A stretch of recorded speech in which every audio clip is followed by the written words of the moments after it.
किसी महिला को पादरी नहीं बनाया, किसी भी मुसलमान ने आज तक किसी महिला को मौलवी नहीं बनाया, लेकिन महर्षि दयानंद सरस्वती ने आकर के कहा, यत्र नार्यस्तु पूज्यन्ते रमन्ते तत्र देवताः, यत्रैतास्तु न पूज्यन्ते सर्वास्तत्र फलाक्रिया।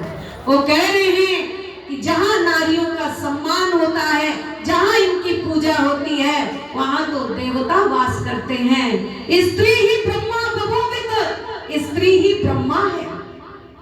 नारी को ब्रह्मा के आसन पर बिठाने वाला यदि इस धरा पर कोई एक महापुरुष आया तो वो कोई और नहीं, केवल और केवल महर्षि दयानंद सरस्वती था, जिसने नारी को अबला से सबला बनाया, जिसने नारी को ब्रह्मा कहा, जिसने नारी को जगदम्बा कहा, और कहा जहाँ इनका सम्मान होता है वहाँ देवता वास करते हैं, जहाँ इनका अपमान होता है वहाँ सारी धार्मिक क्रियाएं असफल हो जाती हैं। ऋषि दयानंद की इन हुंकारों को सुन करके ही तो आगे आने वाली कवियों की विचारधाराएं बदल गई, और जयशंकर प्रसाद ने लिखा, नारी तुम केवल श्रद्धा हो, विश्वास रजत नग पग तल में, पीयूष वारिसी बहा करो, जीवन के सुंदर समतल में। एक नहीं दो दो मात्राएं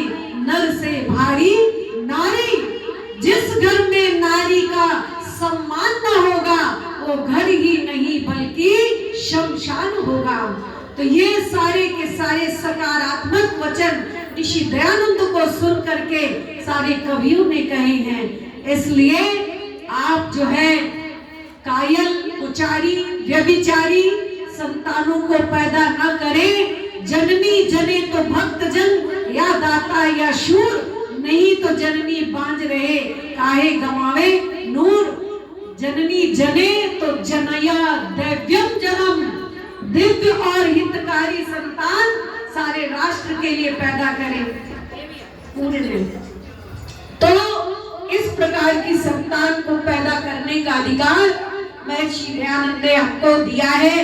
इसलिए नारी शक्ति, आप अपने गौरव को पहचानो, आप अपने खोए हुए स्वरूप को वापस लाओ। आगे आने वाला जो समय है वो वैदिक समय है, ऋषि दयानंद का युग है। कोई पादरी कहता है कि ये रास्ता चर्च को जाता है, कोई मोमडन कहता है ये रास्ता मस्जिद को जाता है। अरे आर्य वीर वीरांगनाओं, हमारी मातृशक्ति भक्त पुरुषों, आप भी तो कुछ ऐसा करें कि आप भी कहें कि ये रास्ता टंकारा को जाता है। तो इसलिए आप लोग भी ऋषि ऋण से ऋण होने के लिए ऋषि के कार्यों को और आगे बढ़ा दीजिए। तो पहले नंबर पर मातृशक्ति, दूसरे नंबर पर पिता है, और पिता के लिए वेद कहता है, अलंप्रता पितो पुत्रो मात्रा भवतु सम्मना। पुत्र कैसा हो? पिता का आज्ञाकारी हो, और पिता का आज्ञाकारी पुत्र तभी होता है जब पिता भी अनुप्रति व्रती होता है। पिता जब व्रतों का पालन करेगा, उसको देखकर पुत्र स्वयं व्रती हो जाएगा, अनुव्रती हो जाएगा। लेकिन जब पिता ही व्रती नहीं है तो वो अपनी संतान से अनुव्रती की कल्पना नहीं कर सकता। कहते हैं कि एक बार एक छात्र पेड़ पर चढ़ा हुआ था और आम तोड़ रहा था, तो टीचर ने कहा अब हम तुम्हारी शिकायत करें। एक छात्र पेड़ पर चोरी चोरी कूटनीति चाल में, टीचर ने कहा टीचर चढ़ा है कोई, अब तो आम गए सारे यूं ही गोलमाल में। टीचर ने कहा अबे नीचे उतर, नहीं तो पिता से कहूंगा। वो कह रहा है कहाँ जा रहे हैं आप, किससे कहेंगे जनाब, पिताजी भी चढ़े हुए हैं ऊपर की डाल में। तो जब पिता के ही लक्षण होंगे तो वो अपने पुत्र को तीसरा होता है आचार्य। आचार्य उसको कहते हैं जो आचरण की शिक्षा देता है, संतान को उत्तम आचरण सिखाता है। जब जाता था गुरुकुल में ब्रह्मचर्य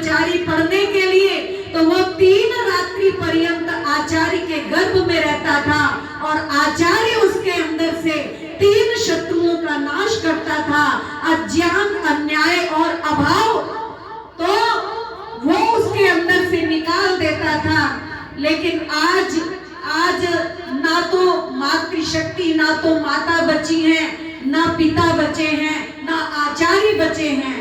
आज अंग्रेजियों के रंग में ऐसे रंगे हैं लोग कि अपनी संस्कृति और सभ्यता को भूल गए हैं। बाहर की लगी हवा ऐसी, घर का भी आंगन भूल गए, कर नकल और की भारतीय निज देश आचरण भूल गए।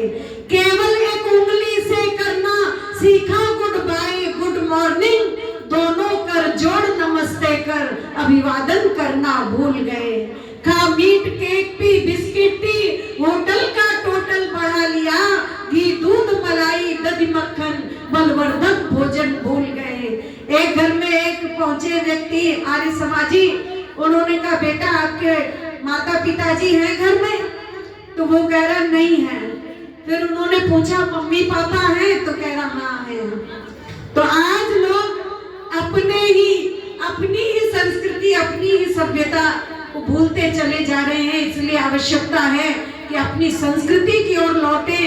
वेद ने कहा सात प्रथमा संस्कृतिर विश्ववारा, वही एक संस्कृति ऐसी है जो सारे विश्व के लिए वर्ण करने की है। तो आज माताएं मम्मी हो गई हैं, है ना? तो मम्मी मिस्र की पिरामिड का नाम है जो मरी हुई है। तो इसलिए वो मम्मी अपने आप को ना कहलवाए, अपने आप को माता कहलवाए, माँ कहलवाए, मम्मा कहलवा ले, लेकिन मम्मी नहीं। तो इसलिए जब आज माता मरी गई है तो निर्माण कैसे करें? पिता है तो वो भी क्या हो गए? पापा। पापम करो तिसा पापा, जो रात दिन पाप करने में लगे हुए हैं वही तो पापा है। पाप शब्द से पापा बना है। बहुत लोग कह देते हैं पारक्षणे, तो पारक्षणे से फिर पा केवल कैसे बन जाएगा? तो इसलिए डैडी हो गए। अब डैडी भी नहीं, सीधा डाई की थर्ड फ्रॉम डैड, एकदम जो मर चुके, जीते जी जो मर चुके हैं वो संतान को अनुप्रति क्या बनाएंगे? और तीसरे आचार्य थे जो आचरण सिखाते थे, वो भी मर गए। वो क्या हो गए? वो हो गए मास्टर। मासे मासे प्रतिमा से वेतनार्थम टर टर करो दिशा मास्टरा, जो महीने प्रति महीने केवल वेतन के लिए ही टर टर करते रहे, वही हो गए मास्टर। और टीचर, टीम चरतिसा टीचर, चाय का प्याला जो सारा दिन चरते रहे, एक खत्म हो गए भैया एक चाय और भिजवाना, है ना? दूसरी चाय खत्म हुई, तीसरी भैया एक और भिजवाना। चाय के प्याले में जो सारा दिन विचरण करते रहे वही टीचर हो गए। और एक हो गए लेक्चरर। लोकचर शब्द से लेक्चरर बना है। संसार में जितनी घटनाएं घट रही हैं उन सबको संकलित किया और कक्षा में आके बता दिया। आज वहाँ वो घटना घटी, आज वहाँ ये हुआ, अब आगे ये होगा, वही हो गया लेक्चरर। जब तीनों ही मर गए तो राष्ट्र का निर्माण कौन करेगा? जब तीनों ही राष्ट्र के निर्माता हैं और तीनों ही मर जाए तो राष्ट्र का निर्माण कौन करेगा? बताइए। स्वयं अल्लाह तो किश्ती को पार कौन करे, और जब सुधारक का पतन हो सुधार कौन करे? तो तीनों ही अपनी अपनी गरिमा को समझे, अपनी अपनी मर्यादा को समझे, अपने अपने महत्व को समझे। जितनी मम्मियां हैं मर चुकी हैं, जीते जी वो माता जी बन जाए। जितने डैडी डैड हैं वो पिताजी बन जाए। और हैं वो कृपया करके आचार्य जी बन जाए, गुरु जी बन जाए। गु माने अंधकार से, रू माने जो प्रकाश की ओर ले जाता है, उसी को ही गुरु कहते हैं। लेकिन आज गुरु कैसे बनते हैं? काना फूसी कुर, तू चेला में गुर, लगे दम मिटे गम, कमाओ तुम खाए हम, है ना? एक गाना था, राम तेरी गंगा मैली हो गई, पापियों के पाप धोते धोते। और ये 3 फीट का गुरु जो है ये लोगों के पाप माफ कर रहा है। तुम कितने भी पाप करके आओ, हम तुम्हें गुरु मंत्र देंगे, तुम्हारे पाप माफ कर देंगे। अर्थात जो ये इस तरह पाप माफ करने का ठेका ले रहे गुरुजी लोग, इससे पाप बढ़ेंगे कि पाप घटेंगे? सही बताओ, बढ़ेंगे ना। इसलिए माताओं, तुम्हारा असली गुरु मंत्र है गायत्री मंत्र। तुम्हारे असली गुरु हैं महर्षि दयानंद सरस्वती। आज जितने धर्म के ठेकेदार आते हैं वो कहते हैं महिलाओं को गायत्री मंत्र नहीं पढ़ना चाहिए। गायत्री मंत्र स्त्रीलिंग है, इसलिए गायत्री स्त्रियों को अवश्य पढ़ना चाहिए। और बहुत जगह शतपथ ब्राह्मण और भी अनेक ब्राह्मण ग्रंथों में आपके लिए सब जगह निर्देश आया है। इमं मंत्रम पत्नी पठे, बहुत जगह आया है। यज्ञ कर्मणे विवाहे च पत्नी दक्षिणता स्मृता। तो यज्ञ कर्म में, विवाह आदि संस्कार में पत्नी पति के दाहिने हाथ की तरफ बैठे। तो अगर निर्देश नहीं है आपको यज्ञ करने का, वेद पढ़ने का, तो ये प्रमाण क्यों आए हैं? यही प्रमाण दे दे करके हमने पुरी के शंकराचार्य निश्चलानंद जी को भी ललकारा था, आज तक कोई जवाब नहीं आया।